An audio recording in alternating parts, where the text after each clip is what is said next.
dia, meus irmãos. Estamos aqui na presença de Deus, nesse domingo, o dia do Senhor, o dia que Jesus ressuscitou dos mortos. Infelizmente, estamos impedidos de estar em nossas igrejas, mas, pela graça de Deus, nós temos tecnologia que nos ajudam a levar a palavra de Deus para onde muitas vezes não estaria chegando se nós estivéssemos somente na igreja. Então, todas as coisas contribuem de uma maneira ou outra para o bem daqueles que amam a Deus, que são chamados segundo o seu decreto. E hoje eu queria falar um pouco aqui sobre o tema jejum. O tema jejum é um assunto importantíssimo na Bíblia, mas que muitos têm dúvidas, muitos têm questionamentos. Então, é o que nós vamos falar agora. E para começar a falar, nós vamos ler o Evangelho de Mateus. Vamos fazer a leitura do Evangelho de Mateus, capítulo 9, versos 14 e 15. Diz assim o Evangelho de Mateus 9, 14 e 15. Então chegaram ao pé dele os discípulos de João, dizendo: por que jejuamos nós e os fariseus muitas vezes, e os teus discípulos não jejuam? E disse-lhe Jesus: porventura podem andar tristes os filhos das bodas, enquanto o esposo está com eles? Dias, porém, virão em que lhes será tirado o esposo, e então jejuarão. Então aqui, os discípulos de João. Aqui ele está falando de João Batista, que era parente de Jesus, veio antes dele, era um profeta, e João Batista foi enviado por Deus para anunciar a vinda de Jesus Cristo como o Messias. O início do ministério de Cristo foi anunciado por João Batista, que foi quem o batizou. E João Batista tinha muitos discípulos, a palavra discípulos quer dizer estudantes, alunos, pessoas que aprendiam, que seguiam e aprendiam com João Batista. E os discípulos de João Batista ficaram com uma dúvida. Eles perceberam que eles, que eram discípulos de João Batista, jejuavam. O próprio João Batista tinha o hábito de jejuar com eles. Eles percebiam que outros grupos de judeus, inclusive que não seguiam João Batista, ou não seguiam Jesus, os fariseus, eles também praticavam jejum, mas eles acharam estranho porque que os discípulos de Jesus não jejuavam. Os discípulos de Jesus não jejuavam. Isso aqui é uma observação que eles tiveram e uma pergunta que também nós devemos fazer. Por que os discípulos de Jesus não jejuavam? E a resposta de Jesus é: e disse-lhe Jesus: podem porventura andar tristes os filhos das bodas, enquanto o esposo está com eles? Dias, porém, virão em que lhes será tirado o esposo, então jejuarão. Quando Jesus diz assim, podem porventura andar tristes, quando ele fala andar tristes, isso indica que o jejum é um ato de consagração especial a Deus, especialmente em momentos e circunstâncias de tristeza. Importante observar esse detalhe. O jejum ele é apropriado para momentos e circunstâncias de tristeza, porque eles perguntam sobre o jejum sobre Jesus e Jesus responde: podem porventura andar tristes. Então, andar tristes é vinculado por Jesus ao jejum, o que indica que o jejum não é apropriado para momentos de grande alegria. O jejum não é apropriado para momentos de grande alegria. Então, a ideia de Jesus aqui é que existem momentos apropriados para o jejum, circunstâncias apropriadas para o jejum e outras circunstâncias em que o jejum não é apropriado. E essa é a explicação de Jesus para explicar por que os seus discípulos não jejuavam. Ele fala: eles não jejuam porque eu, o noivo, o esposo, estou aqui na terra com eles. Ou seja, a ideia é de que a presença física de Jesus é o Deus eterno encarnado, feito homem, habitando entre nós. Essa presença física de Jesus deveria ser um motivo de uma alegria tão grande que eles não deveriam jejuar. Jesus fala, ó, podem porventura andar tristes os filhos das bodas enquanto o esposo está com eles. Ou seja, enquanto eu estou aqui, não é apropriado jejuar, porque a minha encarnação, a presença física do Deus eterno em forma de homem na terra, andando com eles, é um momento de tanta alegria que não é apropriado jejuar. Então, existe a ideia aqui que existem momentos apropriados para o jejum.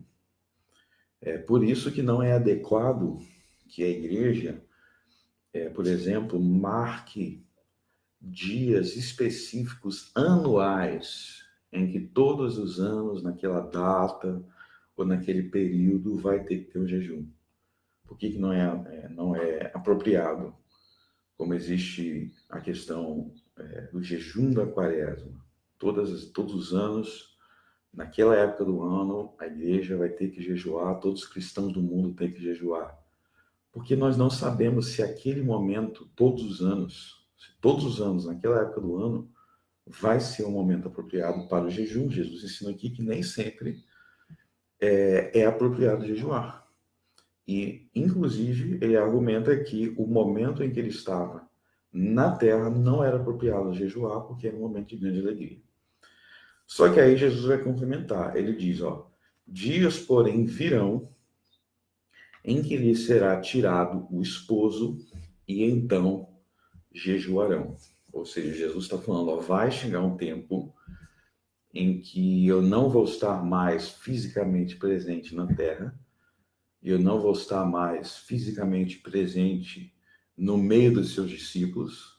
A presença de Cristo, depois da sua... Ele morreu, ressuscitou, 40 dias depois de ressuscitar, ele subiu aos céus e deixou de estar fisicamente presente entre nós. Ou seja,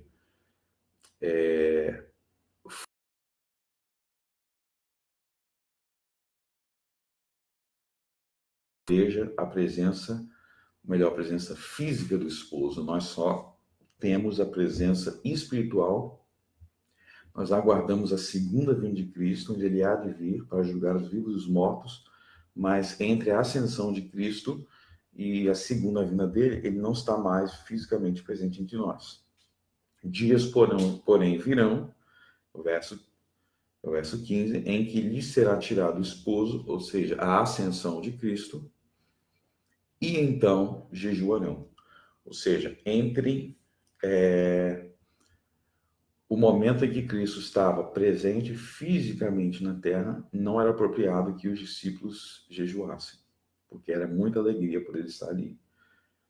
Depois da saída de Cristo da terra, onde ele não está mais fisicamente entre nós, onde nós estamos aguardando a sua segunda vinda, agora voltou a ser apropriado que os discípulos de Jesus jejuem.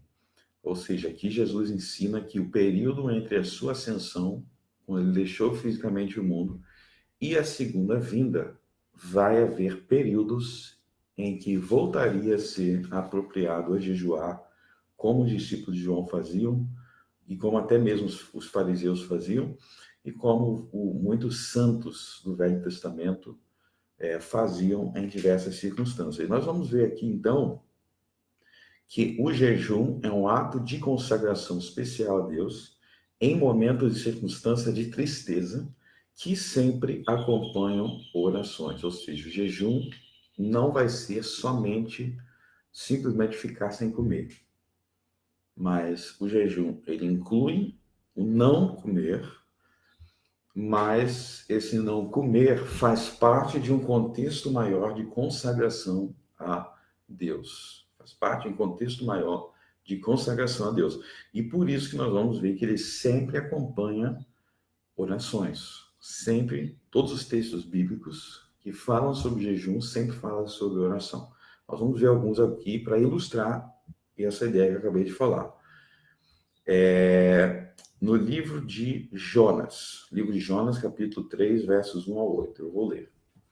Diz assim: E veio a palavra do Senhor, segunda vez a Jonas, dizendo: Levanta-te e vai à grande cidade de Nínive, e prega contra ela a mensagem que eu te digo. E levantou-se Jonas e foi a Nínive, segundo a palavra do Senhor. Ora, Nínive era uma cidade muito grande, de 3 dias de caminho. E começou Jonas a entrar pela cidade, caminho de um dia, e pregava, dizendo: ainda 40 dias e Nínive será subvertida. E os homens de Nínive creram em Deus e proclamaram um jejum e vestiram-se de saco, desde o maior até o menor. Esta palavra chegou também ao rei de Nínive, e ele levantou-se do seu trono e tirou de si as suas vestes e cobriu-se de saco e sentou-se sobre a cinza. Então nós temos aqui um contexto em que Jonas, que era um profeta de Deus, foi enviado para pregar em Nínive, e a mensagem de Jonas não era uma mensagem de alegria, era uma mensagem de destruição, uma mensagem de juízo, uma mensagem em que aquela cidade, aquela civilização, Nínive era a capital da Síria, era uma grande capital. A Síria se tornou um dos maiores impérios da antiguidade, e o profeta está anunciando que Nínive seria destruída, seria subvertida. Só que, então, diante dessa mensagem triste de juízo, de castigo de Deus, o povo reagiu clamando a Deus. E houve, inclusive, uma proclamação de que todos jejuassem. Jonas capítulo 3. Houve o jejum de todo o povo, e esse jejum era para que o povo começasse a clamar a Deus, pedindo que Deus não os destruísse. Então, a mensagem de destruição foi respondida com uma ação de arrependimento, e o arrependimento aqui não incluiu somente um arrependimento puramente interior. Ao se arrepender, eles começaram a clamar a Deus, orar: Deus, por favor, não nos destrua, nós nos arrependemos por todas as nossas maldades, por todas as nossas iniquidades, por todos os nossos pecados, não nos destrua. E aí eles jejuaram, e inclusive a forma deles se vestir, como diz, e vestiram-se de saco, né? Qual é a ideia? Roupas humildes. Isso é algo também, é um tema bastante recorrente na Bíblia, que as pessoas se vestem de maneira que reflete o estado de espírito, né? Hoje em dia tem gente que costuma falar assim: a forma que eu me visto não tem nada a ver com a minha personalidade ou com o que eu sinto. Isso não é verdade. A forma que a gente se veste reflete coisas interiores. A roupa não é a coisa mais importante do mundo, não é a coisa mais significativa. Não devemos julgar o livro só pela capa, né? Mas a capa diz algo sobre o livro. Tanto que está o título do livro lá, tem o autor, né? Então, na Bíblia, existe a ideia de que a forma com que alguém se veste reflete coisas sobre ela. Inclusive, a gente reconhece isso, né? Por exemplo, tem enterro. Na nossa cultura, alguém morre, a gente vai no enterro. É comum as pessoas se vestirem de preto. Então, preto é a ideia de luto. Você vai na praia, vou na praia. É estranho, se você for na praia, botar uma roupa, um vestidão assim, todo preto, porque a praia ali deveria ser um momento de alegria. Então, momento de alegria, a gente vai vestir roupas que refletem alegria. Da mesma forma aqui, quando ele diz, vestiram-se de saco, era uma roupa, a ideia de uma vestimenta que expressava a grande tristeza pelos seus pecados. Então, o arrependimento aqui se manifestou através até da veste, né? Eles se vestiram de forma a demonstrar talvez até um luto, por assim dizer, manifestações de tristeza, E aí, um ato de consagração a Deus, naquele momento de juízo, consagrando-se a Deus, foi proclamado um jejum. E aqui o jejum, ele acompanha as orações. Então, Jonas capítulo 3, capítulo inteiro, eu recomendo que se leia, sobre essa questão do jejum. Outro texto que eu vou ler aqui é 2 Crônicas, capítulo 20, dos versos 1 ao 5. E sucedeu depois disso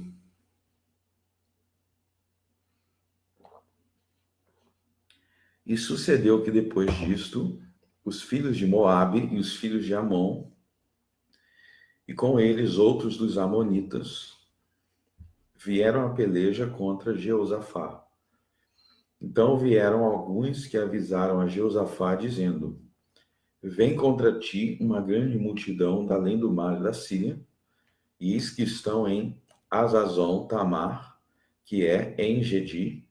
Então Jeosafá temeu, e pôs-se a buscar o Senhor, e apregoou jejum em toda Judá, e Judá se ajuntou para pedir socorro ao Senhor. Também de todas as cidades de Judá vieram para buscar ao Senhor. E pôs-se Josafá em pé na congregação de Judá e de Jerusalém, na casa do Senhor, diante do pátio novo. Então aqui não existe ou melhor, aqui o cenário é de guerra. Está prestes a acontecer uma guerra. Os filhos de Moabe, os filhos de Amon, são povos daquela época. São povos que viviam, são países que existiam ao redor de Israel, e eles se uniram para lutar contra Israel. E aí, o rei de Israel, na época, Josafá, era um dos descendentes de Davi, um ascendente de Jesus, um antepassado de Jesus. Ele pôs-se a buscar o Senhor em meio dessa busca, dessa consagração a Deus, para evitar a derrota naquela guerra. Houve um jejum coletivo de todas essas pessoas jejuando, buscando a Deus. Então, novamente aqui, a ideia do jejum como algo em circunstância de grande tristeza, porque tinha uma guerra iminente que poderia destruir o país. A ideia do jejum como parte de um ato de consagração especial a Deus em momentos de grande tristeza, em momentos que pode vir grande destruição, em momentos em que pode vir algo ruim para todo aquele povo. Eles tinham que se consagrar a Deus e orar e buscar a face do Senhor. Então, 2 Crônicas, capítulo 20. E outro texto que eu quero mostrar aqui, Daniel, capítulo 9. Nós já vimos um texto que fala do jejum em circunstância de arrependimento, grande arrependimento, que foi João dos 3. Nós vimos o jejum em uma circunstância de guerra, ou seja, de uma calamidade para todo aquele país. E agora nós vamos ver Daniel capítulo 9, versos 1, a partir do verso 1. No ano primeiro de Dário, filho de Assuero, da linhagem dos Medos, o que foi constituído rei sobre o reino dos caldeus, no primeiro ano de seu reinado, eu, Daniel, entendi pelos livros que o número dos anos de que falaram... deixa eu fazer uma pergunta. Eles estão me ouvindo bem? Uhum. O número de anos de que falara o Senhor ao profeta Jeremias, em que haviam de cumprir-se as desolações de Jerusalém, era de 70 anos. E eu dirigi o meu rosto ao Senhor Deus para buscar com orações e súplicas, com jejum e saco e cinza. E orei ao Senhor meu Deus e confessei e disse: Senhor, Deus grande e tremendo, que guardas as alianças e misericórdia para com os que te amam e guardam os teus mandamentos. Pecamos e cometemos iniquidades, e procedemos impiamente e fomos rebeldes, apartando-nos dos teus mandamentos e dos teus juízos. Então, aí, na verdade, Daniel 9, existem elementos dos dois textos que eu dos textos anteriores que eu coloquei. Porque Daniel ele se encontrava no cativeiro babilônico. O cativeiro babilônico foi um período de 70 anos em que a nação de Israel, Jerusalém, havia sido destruído pelo Império da Babilônia, o grande império daquela época. E tendo sido destruído, os judeus, os moradores do reino de Judá, foram levados para a Babilônia como cativos. E o país deles permaneceu destruído. Então, esse período, nesse tempo aqui, Daniel 9, estava chegando ao fim. E tendo chegado ao fim, Daniel fez uma oração consagrando-se a Deus para se preparar para o fim do cativeiro babilônico. E nessa oração, Daniel reconhece com muita tristeza, com muita ele se lamenta muito que aquele cativeiro, aquela destruição na guerra contra a Babilônia tinha sido um ato do juízo de Deus contra aquele povo pelos seus pecados. Então você tem o elemento aí da guerra, você tem ao mesmo tempo o elemento do arrependimento, e você tem o reconhecimento de uma ligação entre a guerra e os pecados daquele povo que suscitava a necessidade de arrependimento. Ou seja, eles tinham que se arrepender diante daquela tragédia, porque aquela tragédia havia sido um ato do juízo de Deus. E como era um grande ato do juízo de Deus, que deveria suscitar uma grande tristeza, isso veio acompanhado, no caso de Daniel, de jejum e oração. E nós vamos ver que no final da oração dele, ele vai ser atendido por Deus. Ele vai receber a resposta de Deus. Isso no final do capítulo. Nós não vamos falar sobre isso agora. Mas, novamente, a ideia do jejum acompanhado de oração é como um ato de dedicação a Deus em uma circunstância de juízo, em uma circunstância de arrependimento, em uma circunstância de destruição que veio sobre aquele povo. E o último passagem que eu quero ler aqui sobre isso encontra-se no Evangelho de Marcos. Depois nós vamos para algumas aplicações práticas, mas a última passagem que eu vou ler mostrando circunstância de jejum. Marcos capítulo 9, dos versos 14 ao 29. Quando se aproximou dos discípulos, viu ao redor deles grande multidão, e alguns escribas que disputavam com eles. E logo a multidão, vendo, ficou espantada. E correndo para ele, os saudaram. Perguntou aos escribas: que é que discutis com eles? E um da multidão, respondendo, disse: Mestre, trouxe-te o meu filho que tem o espírito mudo. E este, onde quer que o apanha, despedaça-o, e ele espuma e range os dentes e vai definhando. Eu disse aos teus discípulos que os expulsassem e não puderam. E eles respondendo lhes disse: Ó geração incrédula, até quando estarei convosco? Até quando vos sofrerei ainda? Trazei-me.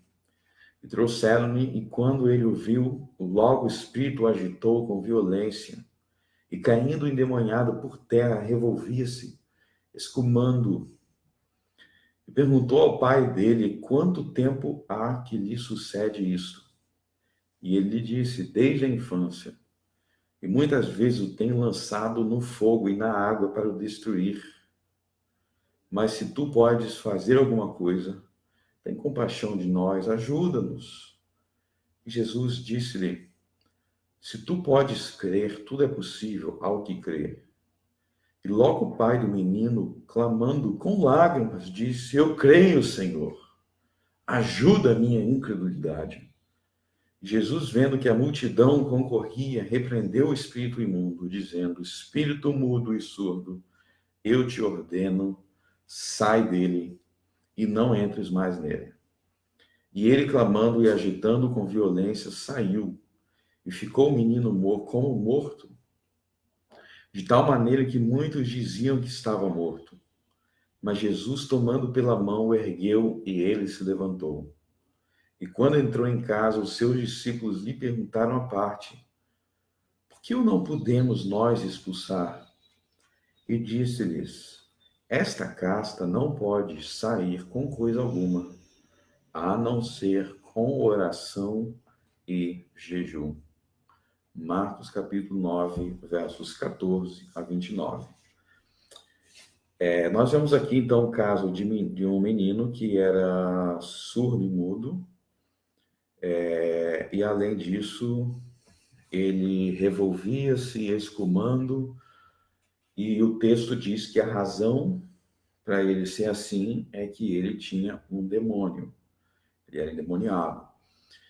Com isso, não quer dizer que todo mundo que é surdo mudo é porque é endemoniado, ou que todo mundo que é doente é porque é endemoniado. A Bíblia fala que existem diversas razões para alguém ser doente ou para alguém ter determinado problema. Tem vários tipos de causas. Em algumas passagens bíblicas chegam a repreender aquelas pessoas que acham que tudo que acontece é por causa de demônio. Então, não é essa a ideia do texto, mas a ideia do texto é que nesse caso específico, e, consequentemente, outros casos podem ser assim, existem pessoas que são endemoniadas e, porque são endemoniadas, elas podem sofrer, inclusive, enfermidades ou problemas físicos. Né? Esse texto deixa isso claro. Então, é uma possibilidade que o excesso de exposição a demônios, e aí a gente teria que ter um estudo do porquê, como que as pessoas podem vir a se entregar ou se envolver com demônios de tal maneira que isso acaba afetando até a sua família, mas é possível. E aqui nós vemos a ideia de que realmente a possessão demoníaca existe e ela pode causar até danos físicos. Mas aí Jesus vai vir e ele vai resolver aquele problema. Jesus ele se apresenta como grande libertador, mas nós vemos aqui, né, que a libertação de Cristo ela vem para aqueles que creem. Jesus enfatiza muito isso. Jesus disse: se tu podes crer, tudo é possível ao que crê. Ou seja, Deus é onipotente, Deus é todo-poderoso, então as promessas que ele faz na Bíblia, ele exige de nós, ele pode realizar todas as coisas, mas ele exige de nós fé. Ou seja, tem determinadas coisas aqui, nós vemos que em nossa vida que só vai acontecer essas coisas se nós depositarmos fé em Deus, se nós cremos em Deus. E aí Jesus expulsa o demônio e aquele menino deixa de ter, aquela pessoa deixa de ter aquele problema que ele tinha. Mas é importante perceber que antes de Jesus chegar, os discípulos de Jesus já tinham tentado expulsar aquele demônio. Só que eles não tinham sido bem-sucedidos, eles não conseguiram. E por quê? Os discípulos perguntam para Jesus depois, quando estavam a sós: Jesus, por que nós não conseguimos vencer aquele mal? E Jesus vai falar: esta casta não pode sair com coisa alguma, a não ser com oração e jejum. Então, novamente, a oração aí, ela acompanha o jejum, e existe aí que a ideia de que existem determinados tipos de maus, existem determinados tipos de atuação demoníaca que, para nos vermos livres dela, é necessário uma dedicação a Deus maior, uma entrega maior, um período de dedicação maior a Deus, que precisa acompanhar, inclusive, muitas vezes, o jejum para se envolver naquela situação. Então, realmente era uma situação aqui muito triste, deste menino, de uma atuação maligna muito grande, que exigia uma dedicação espiritual muito maior, que incluiria o jejum. Então, nós vemos aqui a ideia, novamente, do jejum como parte de uma dedicação especial a Deus para lidar com uma grande tragédia, e nesse caso aqui é a tragédia de um pai que tinha o filho nessa situação. Então, esses são os textos que eu queria mostrar para vocês. Agora, trazendo algumas aplicações sobre todos os textos bíblicos que nós lemos. Marcos 9, 14 a 29, Daniel 1 ao 5, Jonas capítulo 3, 2 Crônicas 20. Capítulo inteiro, recomendo que leiam. Só para recapitular aí. Mas trazendo algumas aplicações. Hoje o mundo vive uma grande calamidade.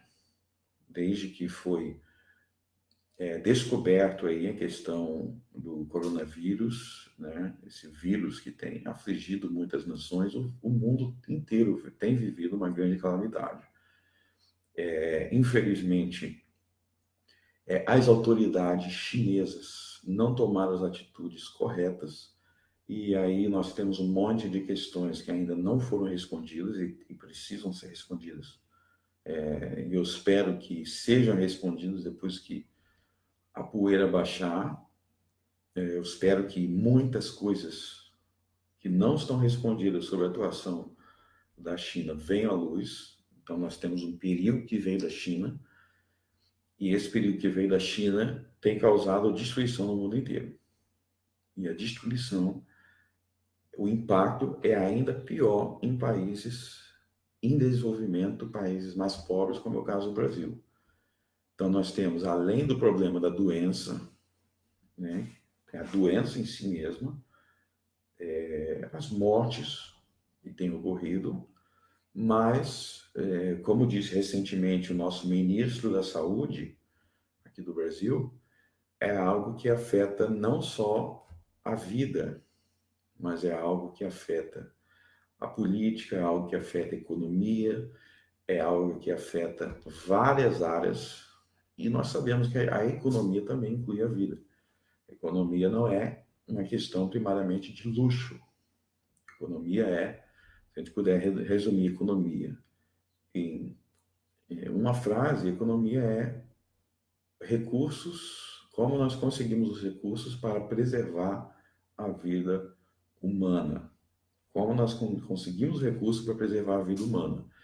Então, se existe uma circunstância de guerra, como nós lemos aqui, a guerra destruiria o país. Como é que aquele povo destruído pela guerra conseguiria sobreviver, inclusive no que se refere à alimentação, no que se refere a beber a água que eles teriam. Então, a economia é algo que envolve tudo. Então, nós temos uma tragédia mundial em diversos setores, diversas áreas da vida. Em última análise, tudo isso coloca a vida humana em risco de sobrevivência, seja pela doença, seja pelos efeitos que essa doença tem causado no mundo. Até para aqueles que não pegam a doença. Então, nós estamos vivendo em um momento muito apropriado biblicamente para o jejum. O povo de Deus precisa se consagrar a Deus, pedindo a Deus para que nós venhamos evitar o máximo possível as consequências dessa tragédia. É um momento não de grande alegria, é um momento de tristeza, é um momento de angústia, é um momento como este povo aqui dos textos bíblicos que nós temos viver. É um momento, em muitos sentidos, análogo às guerras, né? É como se nós estivéssemos vivendo um contexto de guerra, nossas liberdades sendo poupadas, nossas prosperidades diminuindo, vidas sendo ceifadas. É um contexto como se fosse de guerra. É um contexto onde, principalmente, nossas igrejas fechadas, essa doença está impedindo a liberdade que nós tínhamos de ir para a igreja tranquilamente, de ir para a igreja normalmente, adorar a Deus, ouvir a palavra, participar dos sacramentos, participar da ceia do Senhor. Tudo isso está sendo impedido. Então, é um momento de grande tristeza e, consequentemente, é um momento que nós precisamos nos dedicarmos a Deus, nos consagrarmos a Deus de maneira especial, pedindo a Deus que não seja da pior forma possível. Deus, impeça a destruição de ver, impeça, Senhor, o que pode acontecer no Brasil. Muita gente se tornar morador de rua, pode se multiplicar a violência, os assassinatos, suicídio. Existem pessoas aí que estão em casa, que não vão pegar coronavírus, mas estão sendo destruídas por depressão, estão pensando em se matar, violência doméstica aumentando, desemprego aumentando, e aí vai aumentar pessoas morrendo de fome, moradores da Cracolândia, aumento no uso de drogas. Então é muita destruição que pode vir a acontecer, muita destruição, e nós precisamos orar para que Deus seja conosco gracioso, para que Ele seja misericordioso, para que Ele olhe para o Brasil, para que Ele olhe para o mundo com olhar de misericórdia e não permita que isso venha acontecer. Ou seja, é o momento da igreja se autoexaminar, é o momento do povo de Deus se autoexaminar e clamar a Deus. Deus, nós queremos uma mudança nessa situação, nós queremos nos arrepender mais. Nós estamos sendo privados do culto público. Quando nós voltarmos para nossas igrejas, nós queremos ser mais fiéis a Ti, nossa igreja, nós queremos Te servir mais. Nós queremos valorizar mais a nossa igreja, nós queremos valorizar mais a ceia do Senhor, os sacramentos, a pregação da palavra. Então, tudo isso é um momento de reflexão, de consagração a Deus. Porque as coisas podem ficar muito, muito, muito feias. Eu vi um vídeo ontem, é um vídeo que já está circulando em um tempo, e o cara desse vídeo, ele fala sobre a ideia dele, a proposta dele era parar até o final de agosto. Até o final de agosto, todo mundo parado. Eu acho que até o final de agosto vai ter muitas mortes, se parar até o final de agosto, se não for morte por vírus, muitas mortes por muitos outros motivos pela parada em si. Então, são decisões muito delicadas, muito difíceis. Tem algumas propostas para todos os lados que soam como que se for seguir isso vai ter muita destruição. Então, é um momento que exige muita sabedoria do alto, do céu, não sabedoria carnal humana, mas exige sabedoria celestial, espiritual. E se o povo de Deus, neste período, não clamar, não buscar, não fizer algo diferente, que esperança nós vamos ter para aqueles que não são cristãos, aqueles que não conhecem o Evangelho? Então, é um momento de jejuar, é um momento de consagrar. Como é que se faz o jejum? Bom, o primeiro fator e mais óbvio, ou que deveria ser mais óbvio, mas para algumas pessoas não é que é ficar sem comer. Ok? No período do jejum você não vai comer. E tem alguns jejuns aí um pouco estranhos que algumas pessoas fazem, e não só em tempos modernos, mas tem alguns que são até tradicionais, né? Eu vou jejuar de assistir televisão. Isso não é jejum, na Bíblia não existe jejum bíblico.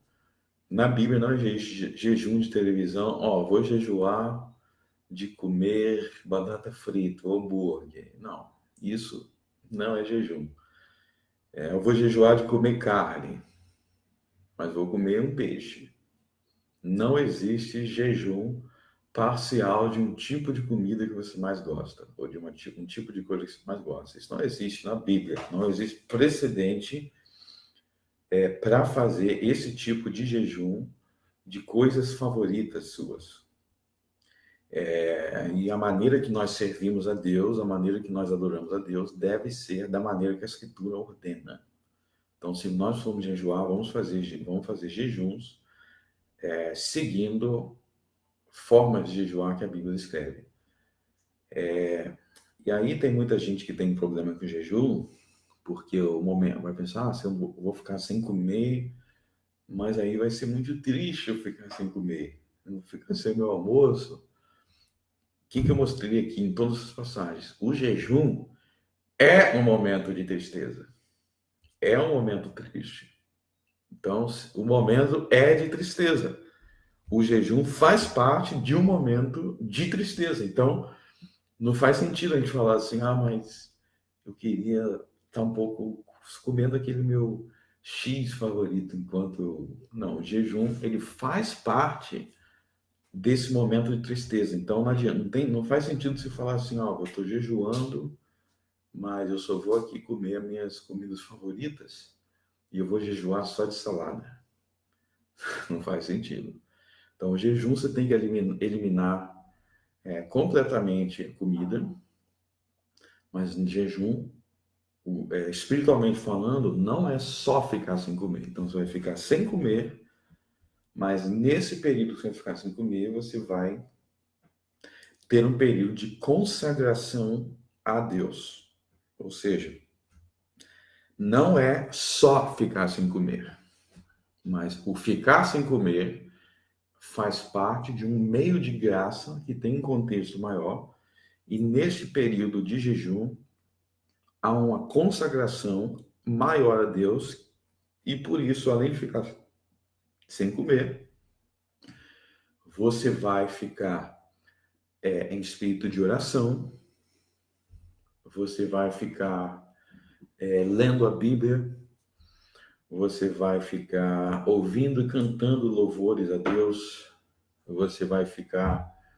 É um momento de consagração, realmente de consagração. Então, não faz sentido você jejuar, e eu estou jejuando aqui, nesse momento aqui, mas eu estou ouvindo um filme de comédia, ou fazendo coisas que não tem nada a ver com se consagrar a Deus. Então, quando você iniciar seu jejum, você está iniciando um período que você vai ficar focado nas coisas de Deus, focado nas coisas de Deus. Então você vai ficar orando, nós vimos todo jejum aqui envolve oração.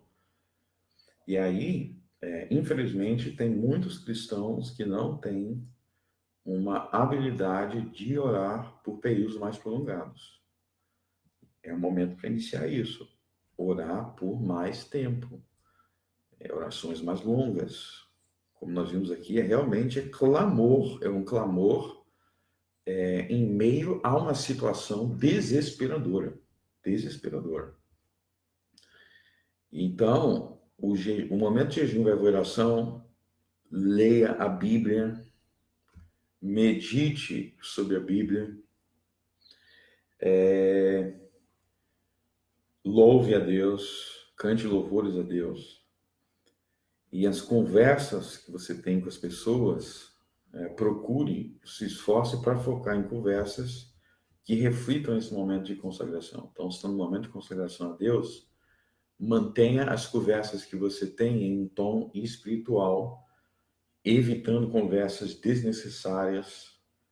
É realmente um momento de se angustiar perante Deus. É um momento de tristeza perante o Senhor. Algumas passagens usam o verbo humilhar, se humilhar perante o Senhor. Os textos falam até sobre como que isso se reflete na vestimenta, ok? Na vestimenta. Pode se refletir, mas a ideia da vestimenta é que o seu estado de espírito, de forma geral, precisa estar focado naquela situação pela qual você está jejuando. Então, para resumir, vamos colocar isso tudo de uma forma resumida. Inicie o seu jejum pensando assim, qual o período que eu vou ficar sem comer? Então, de repente, você pode falar, vou jejuar hoje e eu não vou almoçar. E aí você pode ficar sem almoçar e aí você determina um horário que você vai quebrar o seu jejum. Ou se você tem o hábito de comer na janta, né? Eu não vou jantar. Aí você determina um período de tempo em que você fica sem comer e, além de determinar esse período de tempo onde você vai ficar sem comer, você vai utilizar este tempo para orar, ler a Bíblia, louvar, etc. E aí, nesse período de tempo, você vai iniciar ele com uma oração. Eu vou falar, Senhor, estou aqui pedindo por esse assunto, pela calamidade mundial que está acontecendo, por isso, aquilo. Então, você começa o jejum, o período de jejum, você começa orando a Deus, falando com Deus qual vai ser o motivo daquele período de dedicação maior, e aí você passa aquelas horas sem comer, e ainda que a sua oração não seja, tem que passar 10 horas orando, ainda que não seja todo o período orando, você vai ter constante momento de oração, constante momento de leitura bíblica, constante momentos de louvores a Deus. Se tiver outra pessoa na sua casa jejuando com você, mantendo o foco da conversa nos assuntos espirituais, não se desviando para outros assuntos que não tem nada a ver, porque é um período de consagração e de dedicação. E aí, no final daquele período que você já predeterminou, você encerra o jejum, fazendo uma oração a Deus, encerrando, e agradecendo por aquele período de dedicação, e aí você volta a um estado de maior normalidade. Então, determina um tempo, inicia a oração, passe o período com coisas espirituais e depois, no final, você termina com oração e aí você volta a comer. E outro aviso que eu dou é para tomar cuidado com relação a pessoas que têm determinados problemas de saúde. Então, o jejum não pode ser de tal forma que vai causar problemas à sua saúde.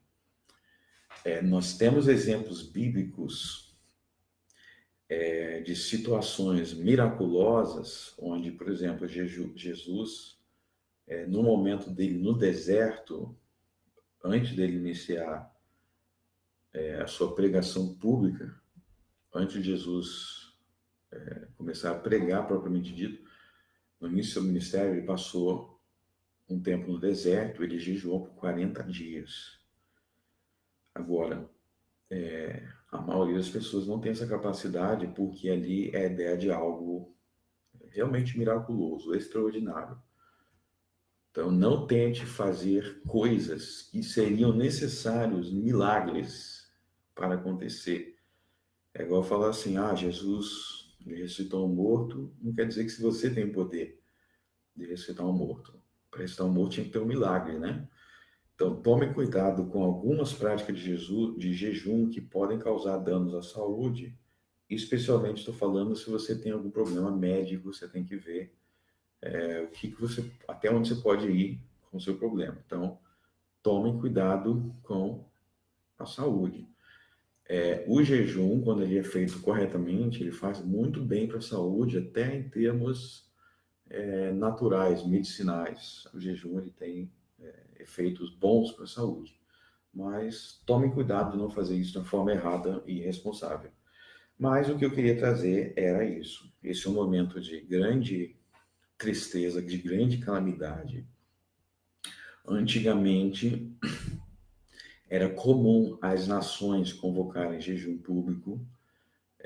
Na Segunda Guerra Mundial, por exemplo, durante a Segunda Guerra Mundial, a Inglaterra, houve uma convocação de jejum nacional na Inglaterra, durante a Segunda Guerra Mundial.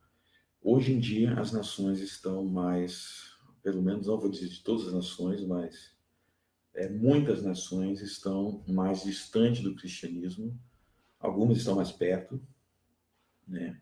Mas outras estão mais distantes, e isso faz com que a gente veja com menos frequência essas coisas aqui que a gente vê na Bíblia, às vezes reis convocando jejuns nacionais, mas é um momento que nós devemos realmente parar, refletir e se dedicar a Deus.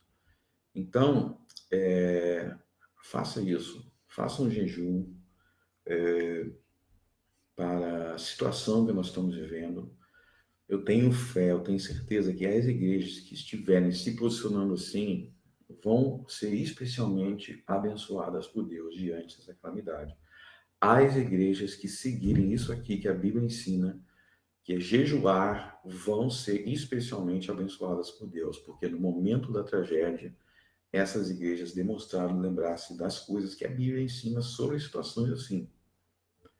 E a última coisa que eu quero falar é: